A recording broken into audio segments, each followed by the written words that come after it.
Yeah, I would say most of the readers, not all of them, but most of the readers, I could tell have been blocked out of my energy as far as the current timeline is as to how I'm doing mentally and emotionally. I can pretty much see most of them have been blocked out.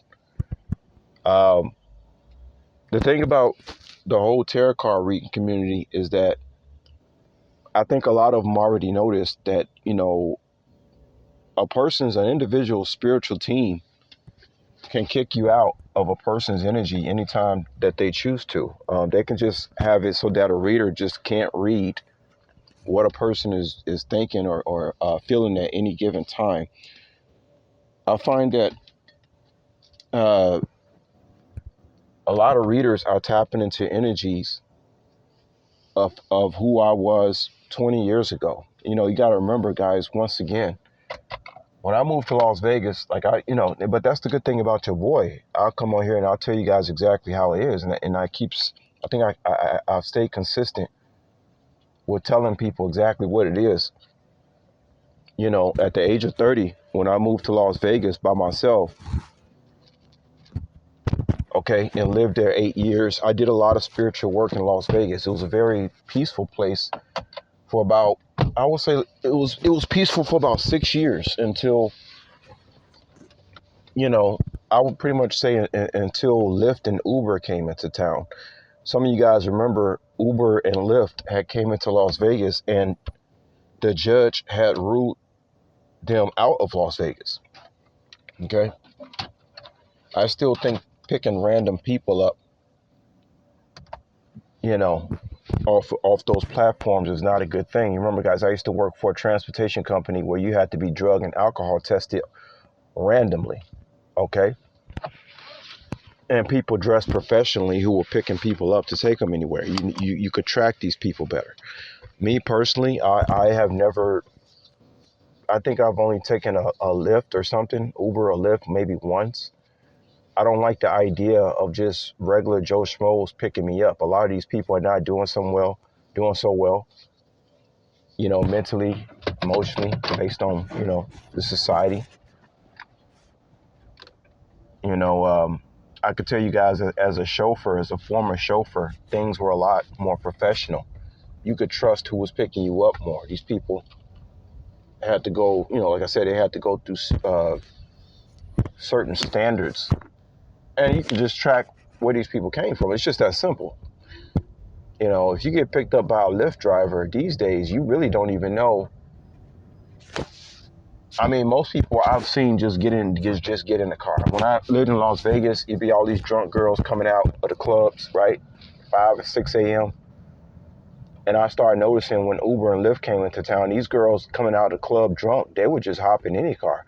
They wouldn't even check your face if you was really the person picking them up. You could just have the same model vehicle and swerve around a corner and pick one of these drunk girls up. And we all know that there's been, situations that type of stuff has happened. And women have been victimized. I saw that going on a lot in Vegas. You understand? There's a lot of predators out here, guys. I keep seeing things that this society does that seems to like chaos instead of professionalism. So, but I digress. But yeah, when I moved to Las Vegas, I pretty much got over all the habits I had of so-called people pleasing and worrying about what people were thinking about me or feeling small and all that type of stuff that I keep hearing readers talk about. This is the individual uh, that I was before the age of 30. Living out in Las Vegas for 8 years, you kind of get a sense of how the world works a little bit, if you know what I mean. You know what I'm saying? I've lived in 3 major cities. I've lived in Chicago, I've lived in New York, and I've lived in Las Vegas, and did very well on a mental, spiritual, emotional level.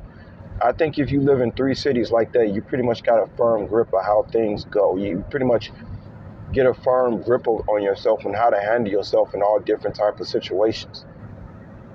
Then I messed around and went to go live in Cambodia for about 7 months. Okay. So, I've done some things that have elevated me way past the point of what some of these readers are talking about my character is. They're talking about me from 20 years ago. Okay. But, again, it's not giving any disrespect to readers. Y'all know I joked with y'all the other day talking about, I never heard of just getting free readings on YouTube before. That's not, they say you get what you pay for. If you're not paying for somebody to read on you, I don't know. I'm just saying. But, yeah, ancestors, I think my ancestors have pretty much blocked out a lot of people's resources as far as trying to find out where I'm at in the current timeline of things. I'm not a people pleaser. I'm not worried about what people think about me. I'm not concerned about whether I'm an oddball, whether I fit in or not. People are actually concerned about those things with me. People are people pleasing me now. You understand what I'm saying? People are saying to me, calling me sir more, boss. People are wondering how they can get into my mental space. And if they watch my YouTube videos and hear the type of stuff I'm talking about,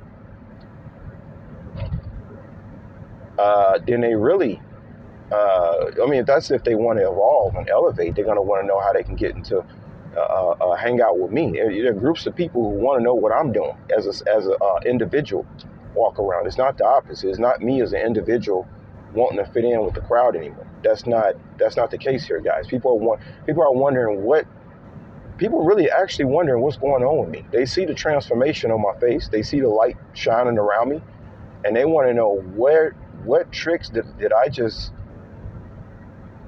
what bag did I just, what did I just pull out of the bag? Now, some of the readers have tapped into that in particular. I've heard it.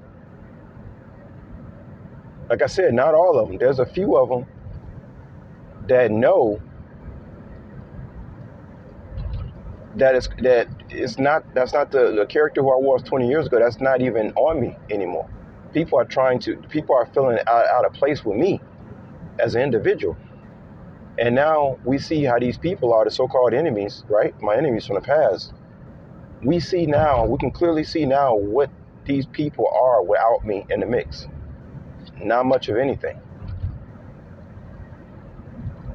People see now the favor that God has on my life. So it'd be crazy for me to be sitting up here people pleasing or trying to get in the mix with other people feeling inadequate. That would be insane. With all the miracles guys, I don't even tell y'all most of the stuff that I'm seeing out here being a chosen one.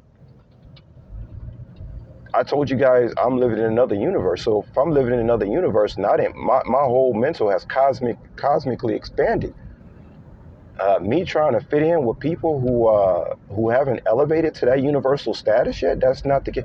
And I don't even have to take it on that level. I'm just looking at what people are eating and how this food is dumbing people down. I'm not even judging people on a cosmic level like that. I'm not even being harsh on that judgmental type of level. I'm just looking at the food that people eating, to be honest with y'all. I can see what people are eating, and I just say, man, you have no chance. You're done. You have no chance eating like that.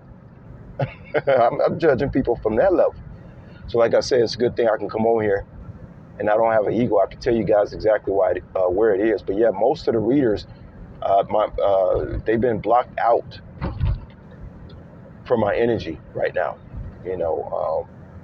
That's why it's good to get to know people personally and not be doing readings on people, to get a real firm grip of reality.